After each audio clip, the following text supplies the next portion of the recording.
خان کی وفات پر ان کا چھوٹا بیٹا مراد 40 سال کی عمر میں تخت نشین ہوا۔ اس میں ملک گیری اور حکمرانی کی وہ تمام خصوصیات بدرجہ غایت موجود تھیں جو آل عثمان کے ابتدائی فرما رواؤں کا طر امتیاز رہیں۔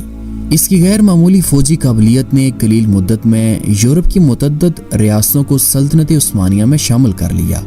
مراد کی تخت نشینی کے وقت سلطنت عثمانیہ ایشیائے کوچک کے شمالی مغربی حصے اور یورپ میں زنب، گیلیپولی اور تھریس کے بعض دیگر مقبوضات پر مشتمل تھیں۔ سلطان مراد نے صرف 30 سال کی مدت میں سلطنت کو 5 گنا بڑھا دیا تھا۔ عنان حکومت کو ہاتھ میں لینے کے بعد سلطان مراد نے سب سے پہلے یورپ کی طرف بڑھنے کا قصد کیا، لیکن امیر کرمانیہ نے اس قدیم بغاوت کی بنا پر جو اس کے خاندان اور آل عثمان کے درمیان چلی آتی تھی، ایشیائے کوچک میں مراد کے خلاف بغاوت کر دی، جسے ختم کرنے کے لیے سلطان مراد کو یورپ کا قصد ملتوی کرنا پڑا۔ سلطان نے فوراً موقع پر پہنچ کر بغاوت کو کچل ڈالا۔ ادھر سے اطمینان حاصل کرنے کے بعد وہ یورپ کی جانب بڑھے اور 761 ہجری بمطابق 1360 عیسوی میں درِ دانیال کو عبور کر کے فتوحات کا وہ حیرت انگیز سلسلہ شروع کیا جو 791 ہجری بمطابق 1399 عیسوی میں صرف ان کی شہادت پر جنگ کوسوو میں ختم ہوا۔ سلطان مراد کی تخت نشینی کے وقت سلطنت بازنطینی کی حالت نہایت خراب تھی۔ اس کے تمام ایشیائی مقبوضات پر ترکوں کا قبضہ ہو چکا تھا اور یورپ میں قسطنطنیہ کے علاوہ صرف شمالی تھریس اور مقدونیہ اور موریا کے کچھ حصے باقی رہ گئے تھے۔ ان حالات میں مراد نے درِ دانیال کو عبور کر کے ایک زبردست فوج کے ساتھ تھریس میں قدم رکھا اور سب سے پہلے قلعہ شورڈو پر قبضہ کیا جو قسطنطنیہ سے صرف 5 میل کے فاصلے پر واقع تھا۔ پھر 1363 عیسوی میں بازنطینیوں کے ساتھ سلطان کا ایک سخت معرکہ پیش آیا جس میں سلطان مراد نے انہیں بری طرح شکست دی۔ نتیجہ یہ ہوا کہ ادرنا نے فوراً ہتھیار ڈال دیے اور تقریباً تمام تھریس سلطان مراد کے قبضے میں آ گیا۔ اس کے بعد عثمانی جنرل لالا شاہین نے بلغاریہ میں داخل ہو کر اپنی فتوحات کا دائرہ بڑھایا۔ یہاں شہنشاہ قسطنطنیہ کو مجبور ہو کر سلطان مراد سے صلح کرنی پڑی اور اس نے سلطان سے ایک معاہدہ کیا کہ تھریس کے جو علاقے اس کے ہاتھ سے نکل گئے تھے انہیں دوبارہ حاصل کرنے کی کوشش نہیں کرے گا، عثمانیوں کے آئندہ حملوں میں سرویا اور بلغاریہ کو مدد نہیں کرے گا اور اناطولیہ کے ترک امراء کے مقابلے میں سلطان کی مدد کرے گا۔ اس کے بعد سلطان مراد واپس بورصہ روانہ ہو گئے۔ یورپ میں سلطان مراد کا مقابلہ اس وقت تک صرف بازنطینیوں سے تھا اور دوسری عیسائی حکومتوں نے ترکوں کے خلاف بازنطینیوں کی مدد نہیں کی تھی، مگر اب فلپوپولس کی فتح نے معاملے کی صورت کو بالکل بدل دیا تھا۔ یہ شہر اگرچہ سلطنت بازنطینی کا مقبوضہ تھا، اس کی فتح نے عثمانی فوجوں کے لیے بلغاریہ کا راستہ کھول دیا تھا۔ ترکوں کا یہ اقدام بالآخر کلیسائے روما کے زیر سایہ حکومتوں کے لیے بھی خوف کا باعث بنا اور پوپ اربن پنجم نے ہنگری، سرویا، بوسنیا اور ولاچیا کے فرما رواؤں کو آمادہ کیا کہ ترکوں کے بڑھتے ہوئے قدم کو روکنے کے لیے اپنی فوجیں روانہ کریں۔ چنانچہ اتحادیوں نے 1363 عیسوی میں 20,000 فوج تھریس روانہ کی اور یہ اعلان کیا کہ وہ ترکوں کو یورپ سے نکال کر دم لیں گے۔ سلطان مراد اس وقت اناطولیہ میں تھے۔ یہ خبر سن کر فوراً یورپ کی طرف روانہ ہوئے، مگر ان کے پہنچنے سے پہلے ہی لالا شاہین ایک مختصر فوج کے ساتھ جو تعداد میں عیسائی لشکر سے بھی زیادہ تھی ان کے مقابلے کے لیے آگے بڑھے اور رات کو جبکہ اتحادی فوجیں ادرنا کے قریب دریائے مارٹیزا کے ساحل پر اپنے خیموں کے اندر شراب و کباب کی سرمستیوں میں مبتلا تھیں، یہاں ترکوں نے اچانک حملہ کر دیا اور اس حملے میں تمام عیسائی مارے گئے۔ جو لوگ لالا شاہین کی تلوار سے بچ گئے انہوں نے دریا کو عبور کرنے کی کوشش میں ڈوب کر جان دے دی۔ یوں گویا پوری عیسائی فوج ہلاک ہو گئی۔ شاہ ہنگری جو موقع پر موجود تھا بڑی مشکل سے جان بچا کر وہاں سے بھاگا۔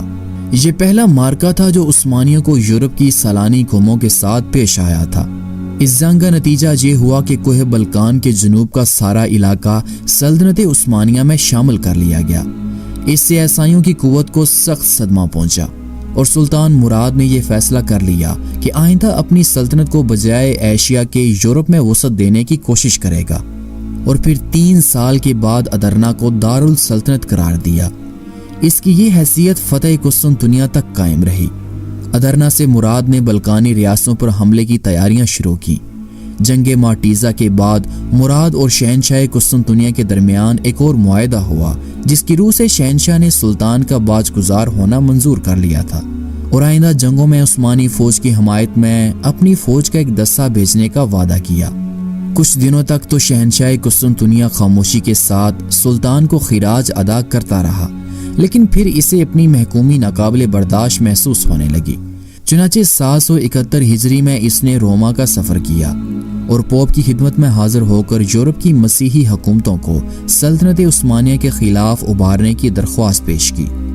اس نے پوپ کی حمایت حاصل کرنے کے لیے طرح طرح کی ذلت گوارا کی، یونانی کلیسا کے ان تمام عقائد سے بیزاری ظاہر کی جو کلیسائے روما سے مختلف تھی، اور مذہبی معاملات میں کلیسائے روما کی برتری بھی تسلیم کر لی۔ لیکن ان تمام باتوں کے باوجود اس کا مقصد نہ ہو سکا، اور عیسائی حکومتیں ترکوں کے خلاف اعلان جنگ کرنے کے لیے آمادہ نہ ہو سکیں۔ شہنشاہ ناکام و نامراد قسطنطنیہ کو واپس پہنچا۔ اگرچہ بلغاریہ نے جنگ مارٹیزا میں شرکت نہیں کی تھی، تاہم تھریس کی فتح اور عیسائیوں کی شکست نے اس کو بھی نہایت اہم خطرات میں مبتلا کر دیا۔ خصوصاً ادرنا اور فلپوپولس پر قبضہ ہو جانے کے بعد بلغاریہ اور مقدونیہ کی راہ ترکوں کے لیے کھل گئی تھی۔ ریاست ہائے بلکان کے باہمی بغض و عناد نے ان کی قوتوں کو کمزور کر دیا تھا، اس لیے سلطان مراد کو شروع میں ان کی متحدہ طاقت سے مقابلہ پیش نہیں آیا تھا۔ سرویا اب تک بلغاریہ کا شریک نہ تھا، لیکن سلطان مراد کی ان فتوحات کے بعد اس نے بلغاریہ سے مل کر ترکوں کے خلاف جنگ کا اعلان کرنا چاہا۔ 1371 عیسوی میں لالا شاہین نے صوفیہ کے قریب سماکوف کے میدانوں میں بلغاری اور سروی افواج کا مقابلہ کیا اور ان کو سخت شکست دی۔ اس جنگ کے بعد کوہ بلکان تک بلغاریہ کا سارا علاقہ سلطنت عثمانیہ میں شامل کر لیا گیا تھا۔ دوسرے سال لالا شاہین اور عثمانی فوج کے دوسرے مشہور جنرل نے مقدونیہ پر حملہ کیا، جو اسٹیفن ڈوشن کے زمانے سے سرویا کا ایک صوبہ تھا۔ 1376 عیسوی سے 1381 عیسوی تک کا زمانہ سلطان مراد کے دور حکومت کا امن کا زمانہ تھا، لیکن امن کے زمانے میں سلطان مراد توسیع سلطنت کی تدبیروں سے غافل نہ تھے۔ 1376 عیسوی میں انہوں نے شہزادہ بایزید کا نکاح امیر کرمیان کی لڑکی سے کر دیا۔ سلطنت عثمانیہ کی سرحد ریاست کرمانیہ سے بالکل متصل ہو گئی تھی۔ کرمانیہ اور آل عثمان کی آویزش ابتدا سے چلی آتی تھی۔ اسے دور کرنے کے خیال سے سلطان مراد نے اپنی لڑکی نفیسہ کا عقد علاؤ الدین امیر کرمانیہ سے کر دیا۔ چنانچہ تقریباً 10 سال یہ صلح قائم رہی، لیکن ان میں سے ہر فریق اناطولیہ کے ترکوں کی سرداری کا دعوے دار تھا، اور باوجود اس کے کہ ایشیائے کوچک کی متعدد ترک ریاستیں سلطنت عثمانیہ میں شامل ہو چکی تھیں، امیر کرمانیہ کی خودسری اور بغاوت سلطان مراد کو اس کی ایشیائی مقبوضات کی طرف سے مطمئن نہیں ہونے دیتی تھی۔ چنانچہ 779 عیسوی میں دونوں کے درمیان جنگ چھڑ گئی اور کونیا میں علاؤ الدین کو بری طرح شکست ہوئی۔ سلطان مراد اگر چاہتے تو علاؤ الدین کو قتل کر کے اس کی ریاست پر قبضہ کر سکتے تھے، لیکن اپنی بیٹی نفیسہ کی التجاؤں سے متاثر ہو کر انہوں نے علاؤ الدین کا قصور معاف کر دیا اور اس کی ریاست اسے پھر بخش دی۔ علاؤ الدین نے مراد کو اپنا آقا تسلیم کیا۔ اسی جنگ میں شہزادہ بایزید نے اپنے حملوں کی حیرت انگیز سرعت اور شدت کی بنا پر یلدرم جینی کے بجلی کا لقب حاصل کیا تھا۔ اس کے بعد سلطان مراد بروسا کو واپس چلے گئے اور اب ان کی خواہش تھی کہ بقیہ عمر آرام اور یاد الہی میں گزار دیں۔ چنانچہ اسی وجہ سے انہوں نے ریاست تقا پر حملہ کر کے اسے اپنی سلطنت میں شامل کرنے سے انکار کر دیا تھا، اور جس فوجی افسر نے یہ تجویز پیش کی تھی اسے یہ جواب دیا کہ امیر تقا بہت غریب اور کمزور ہے، مجھے اس سے جنگ کرنے میں شرم آنی چاہیے، شیر مکھیوں کا شکار نہیں کرتا۔ لیکن بہت جلد اس بوڑھے شیر کو دوسرے شیروں کے مقابلے کے لیے اپنی آرام گاہ سے نکلنا پڑا۔ یورپ میں اس وقت 790 ہجری مطابق 1388 عیسوی میں تقریباً تمام قدیم تھریس اور جدید رومیلیا سلطنت عثمانیہ میں شامل ہو چکا تھا۔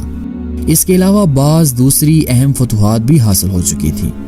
ینیچری کے لیے ہر سال 1000 عیسائی لڑکوں کے مطالبے سے اس بے چینی میں برہمی بھی شامل ہو گئی۔ ترکوں کے خلاف غصے کا جذبہ پورے جوش کے ساتھ موجود تھا۔ اسے مشتعل کرنے کے لیے جس چنگاری کی ضرورت تھی وہ بھی جنگ کونیا کے بعد ہاتھ آ گئی تھی۔ اس جنگ میں عثمانی فوج کے ساتھ سرویا کے 2000 سپاہی بھی شامل تھے جو سابق معاہدے کی روح سے طلب کیے گئے تھے۔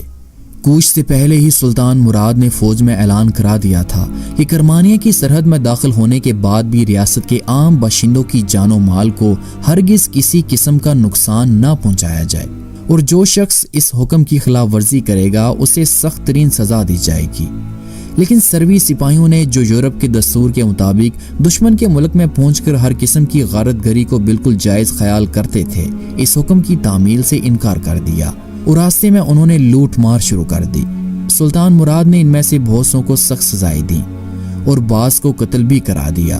سلطان کا یہ فعل فوجی قانون کی روح سے بالکل جائز تھا، لیکن اہل سرویا کے لیے یہ سخت اشتعال کا باعث بنا، اور شاہ سرویا نے عیسائی حکومتوں کو متحد کر کے ترکوں کے خلاف ایک اتحاد قائم کر لیا۔ اس اتحاد میں سرویا، بوسنیا اور بلغاریہ کی حکومتیں آگے تھیں۔